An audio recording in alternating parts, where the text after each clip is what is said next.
Página 39 de 315. Amos del planeta, Ian Tattersall, 2012. La búsqueda de nuestros orígenes humanos. Capítulo 1. Orígenes antiguos. 1.3. ¿Por qué ser bípedo? Hardy nos recuerda con fuerza que el mundo climáticamente cambiante del Plioceno preparó el terreno para una amplia experimentación evolutiva entre los homínidos, incluida la exploración de estilos de vida más terrestres. Cualquiera que haya sido la presión que presionó a estas criaturas para alejarse de los árboles fue evidentemente poderosa, porque nunca debe olvidarse que abandonar los árboles para llevar una vida al menos parcialmente terrestre no fue algo menor. Fue, de hecho, un gran salto en la oscuridad. En un hábitat forestal, un trepador experto, en particular uno de gran tamaño como Hardy, se habría visto amenazado por pocos depredadores, al menos cuando era adulto. Su suministro de alimentos habría fluctuado estacionalmente, pero de una manera relativamente predecible, y su estilo de vida básico fue respaldado por muchas decenas de millones de años de evolución de los primates. En contraste, las áreas en expansión de los bordes de los bosques y los pastizales habrían estado plagadas de asesinos feroces como leones y tigres dientes de sable, y al mismo tiempo se habría requerido una estrategia de alimentación completamente nueva para obtener los recursos desconocidos que estos hábitats ofrecían. Para cualquier primate, trasladarse a estos nuevos entornos significaba entrar en una zona ecológica fundamentalmente desconocida y difícil, y para los primeros homínidos fue sin duda una gran apuesta, aunque al final dio sus frutos con creces. Todos los primates son criaturas de 4 extremidades, y se ha debatido incesantemente por qué uno de ellos habría adoptado la bipedestación erguida en el suelo. Las ventajas de esta forma de desplazarse no son demasiado obvias, mientras que las desventajas iniciales, más obvias, el sacrificio de la velocidad en un entorno en el que abundan los depredadores veloces, son manifiestas. Así que realmente hay un gran enigma aquí.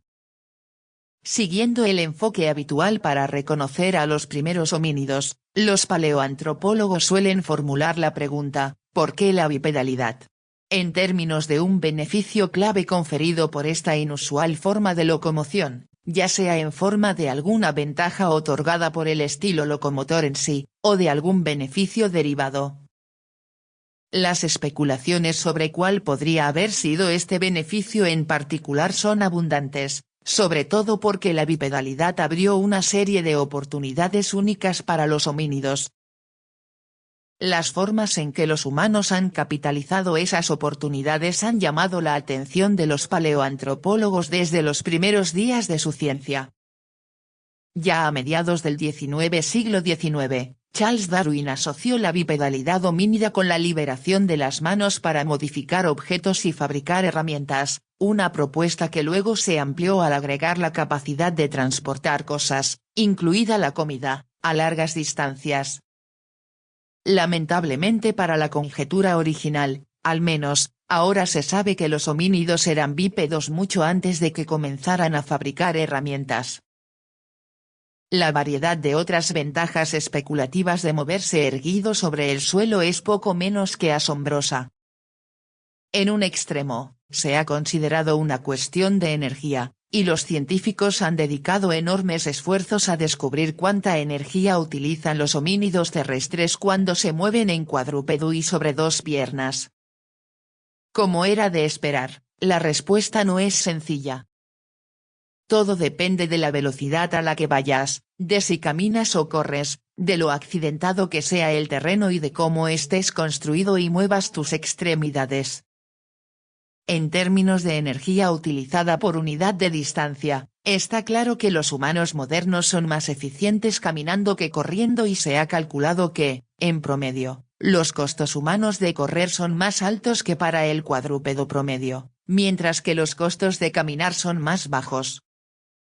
Entonces, mientras se movieran lentamente y evitaran la atención de esos depredadores, tal vez los primeros homínidos ahorraran energía tambaleándose sobre dos piernas. Pero aunque algunos investigadores han llegado a la conclusión de que la marcha bípeda humana es significativamente más eficiente energéticamente que la locomoción de un chimpancé que deambula sobre cuatro patas, otros no se han impresionado en absoluto por la eficiencia energética de los humanos modernos en general. Y para un homínido bípedo primitivo aún menos eficiente, los costes habrían sido más altos en general que para nosotros. Este debate sin duda continuará, pero en este momento parece muy improbable que los primeros homínidos eligieran caminar erguidos porque era una forma más económica de ir de un lado a otro sobre terreno abierto. Si buscamos una explicación fisiológica para la erección, una más plausible la proporciona la regulación de la temperatura corporal. Los mamíferos en general necesitan mantener una temperatura corporal razonablemente constante, y el cerebro en particular es sensible al sobrecalentamiento. Solo un pequeño aumento de la temperatura del cerebro puede suponer un daño irreversible. Los primates son animales tropicales, pero no tienen mecanismos especiales para enfriar el cerebro, por lo que la única forma de conseguirlo lejos de la sombra de los árboles es mantener todo el cuerpo fresco. Si un cuadrúpedo se pone de pie al aire libre, la zona de su cuerpo expuesta directamente a los cálidos rayos verticales del sol del mediodía se reduce, y esto minimiza la absorción de calor, un factor importante en el presupuesto de temperatura de cualquier animal. Además, la mayor parte de la superficie corporal se eleva, alejándose del suelo caliente, lo que maximiza la exposición a las brisas refrescantes. Esto es importante para nosotros, porque en climas cálidos los humanos dependemos de la pérdida del exceso de calor mediante la evaporación del sudor. Esta es una razón poderosa, por cierto, para creer que la adopción de una postura erguida también podría, en algún momento, haber estado asociada con la reducción del vello corporal que impide la evaporación, una característica tan notable de nosotros, los monos desnudos de hoy. Algunas de las consecuencias de ser bípedo frente a cuadrúpedo en la sabana tropical sin sombra. En comparación con el simio cuadrúpedo, el humano erguido reduce el área de su cuerpo que recibe calor del sol y del suelo, mientras maximiza el área de la piel capaz de irradiar calor corporal. La mayor parte del cuerpo también está elevada del suelo, beneficiándose así de los efectos refrescantes del viento. Ilustración de Diana Salles. Todos estos elementos se suman para formar una gran historia, y es posible que de alguna manera hayan sido importantes individualmente en el drama humano primitivo.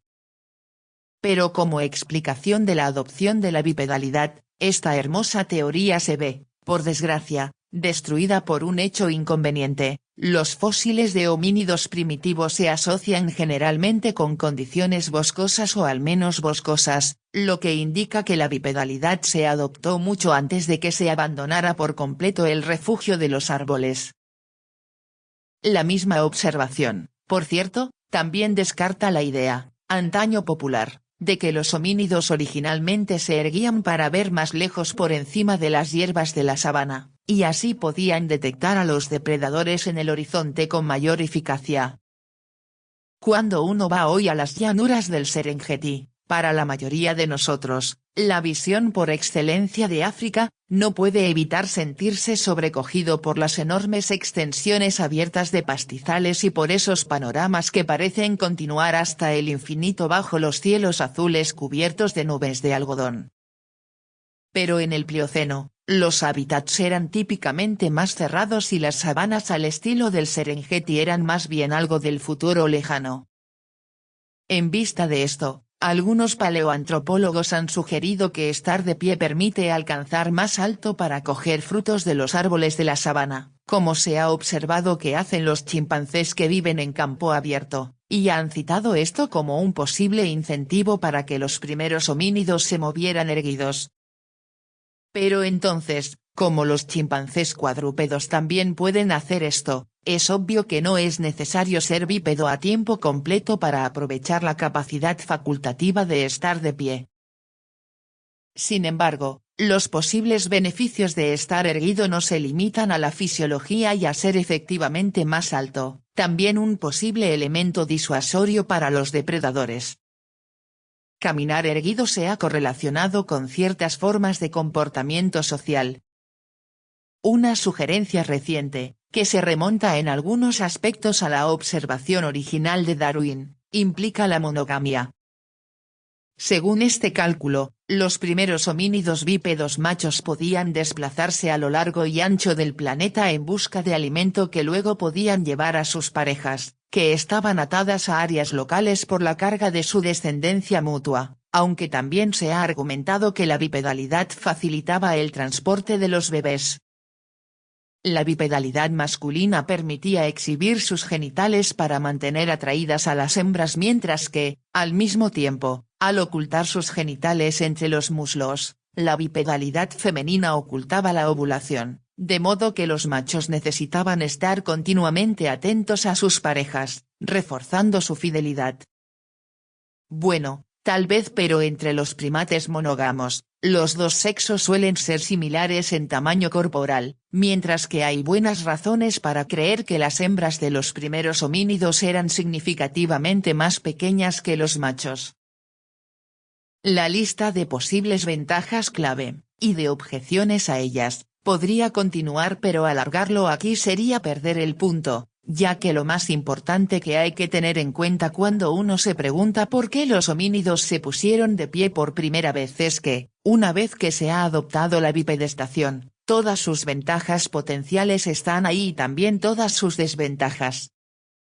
Así que tal vez deberíamos abandonar la idea de los beneficios clave y volver a la pregunta subyacente de por qué cualquier homínido primitivo se habría puesto de pie en respuesta a los indudables desafíos de vivir en el suelo, cualesquiera que hayan sido esos desafíos.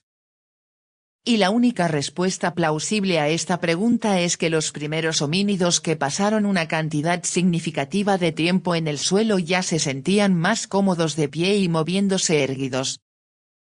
Está claro que el homínido ancestral nunca habría adoptado esta difícil postura terrestre, con todos sus problemas concomitantes de equilibrio y transmisión de peso, a menos que fuera simplemente lo natural para él. Sí, esos simpáticos suricatos que se ven en la televisión se ponen de pie cuando buscan depredadores, pero si ven uno, rápidamente se ponen a cuatro patas y se alejan corriendo, y esto vale también para los monos y los simios actuales. Ningún cuadrúpedo comprometido habría caminado erguido contra sus instintos simplemente por algún beneficio potencial que los investigadores modernos pudieran pensar. Es casi seguro, entonces, que los progenitores de nuestra familia se sentían más cómodos tambaleándose vulnerablemente sobre dos piernas porque ya estaban posturalmente erguidos.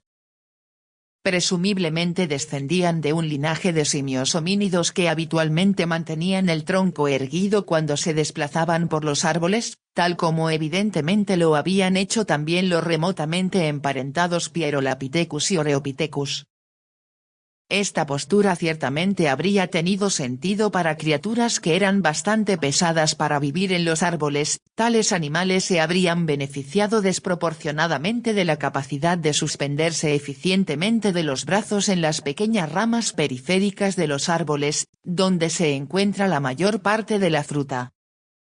Los simios africanos de hoy caminan sobre los nudillos porque sus antepasados eran básicamente cuadrúpedos arbóreos, demasiado comprometidos anatómicamente con una postura horizontal para que sus descendientes se movieran erguidos a cualquier distancia en el suelo del bosque, o cuando se aventuraban más allá de los árboles.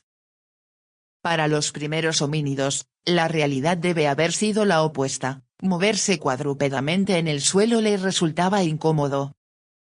Este es ciertamente el caso de los ifacas de Madagascar, primates de patas largas que se aferran y saltan verticalmente en los árboles, y que se mueven de forma bípeda en sus raras excursiones al suelo.